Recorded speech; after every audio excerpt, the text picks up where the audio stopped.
name is Alain Rüede.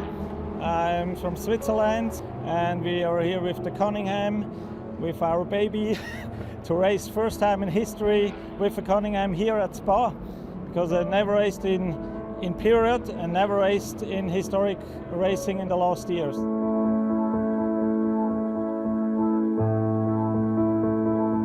So the history of Cunningham is very special, and it's a long history. Briggs Cunningham came from a very rich family, and he has the dream, like many little manufacturers or many racers, to once race at Le Mans and try to win Le Mans. He tried to enter his home-built car in 1950. The regulation of the ACO of Le Mans was that it needs to be a production car and not a home-built special with a chassis from one car and the engine from another, like Briggs did. But did very successful, but in the US, not in Europe. And then he entered two Cadillac, Series 61. One was the coupe that raced in 1950, one was a coupe where the body was removed and a custom body was built by the Grumman engineers. This car became the name Le Monstre at Le Mans. A replica is now raced in historic racing by Derek Drinkwater, very nice. And this was the first attempt at Le Mans. They finished a very respective 10th and 11th place, which was great. This gave him more enthusiasm to build his own car. So the regulation for Le Mans to be accepted as a car manufacturer was to build 25 cars. But that has not to be in 25 cars that you enter to Le Mans, but 25 cars in total. So of different type of cars was possible. So he built 25 C3 Cunningham, which have been street cars, very nice street cars. Some coupe, some convertible. They sent the rolling chassis to Italy by boat. Vignale did a wonderful body in aluminium. They sent them back, and Briggs Cunningham sold them to be eligible to come to Le Mans with this car here. So that's very special. And he probably lost money on this car, but that was not important because his spirit was to come to Le Mans. He came in 51 with C-4R, his first race car, but the car was too heavy. And they finished with one car, but was not exactly what he expected. And then he came in 53 with two C-4R and one C-4RK. They built one coupe, and the coupe was built, the K stands for the Wunibald Kamm, who invented the cam tail, which cuts the rear of the car to give the aerodynamic advantage in the back. So that's a coupe. Only one coupe built and two roadster built. And he raced in 53, 54 and 55 at Le Mans with it. The problem was certainly the brakes. He had a lot of power with the V8, but the Jaguar had an exclusive contract with Dunlop for the disc brakes, and Cunningham had drum brakes. So good developed drum brakes, but still not the performance of a disc brake in period.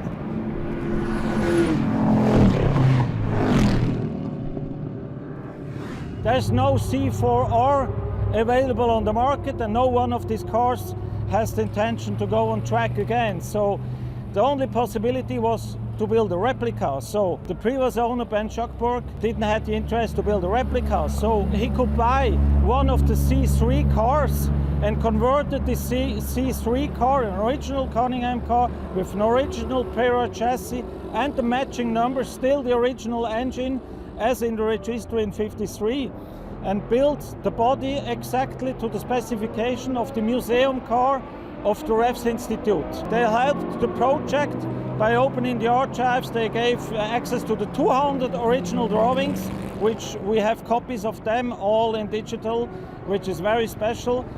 So they built the body back after they made a 3D scan of the car in the museum to make exactly the same body to the last details.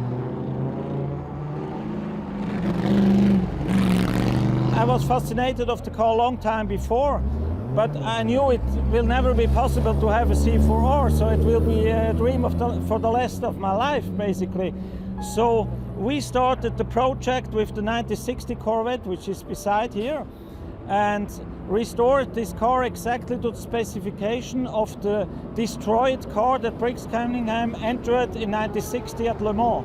And this was my first Cunningham car, so I raced with them in Le Mans in 2010 the first time, then Le Mans Legends in 11, 13, 15, Le Mans Classic all 2 years, so every time. And in 2013 the Ford Water Trophy at the Revival, which I finished 8th for a first attempt. Was not bad, was a lot of fun. In 2016 at the Modern Le Mans race, they made a special display tent for Americans at Le Mans, and we have been invited with the Corvette, and Ben Shuckburtt was also invited with this C-4R. And when I saw the list the first time, I was enthusiastic. It was crazy. I thought, wow, that's my dream car. It will be in the same display.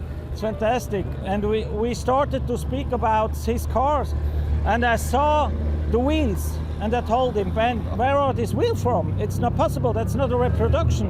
And then he started to explain me that the museum helped and that they are cast in the original molds, etc.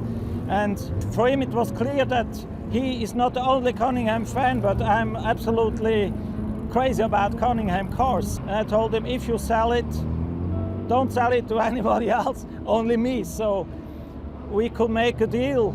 In 2016 we had to sell first 2 other cars because it's not a very cheap car to make it possible, but he was very nice to wait a little bit, and then we could make the deal. So it was great.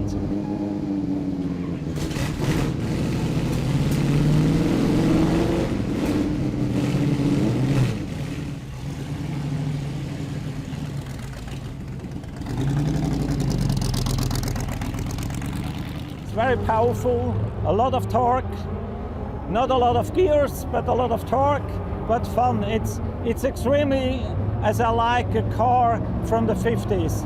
It's light, it's loose a little bit. We only race on the Dunlops, which are not the best in the rain, but it's very period correct. I like the spirit to have the old school tires and to have the car that handles exactly as it handled in period.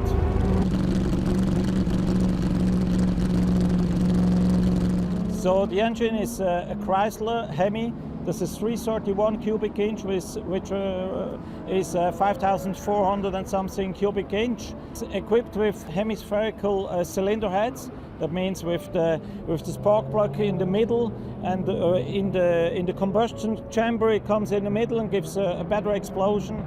So it's equipped actually, and which corresponds to the 53 configuration at Le Mans, and like it won in Sebring, with the 4 double Solex carburetor.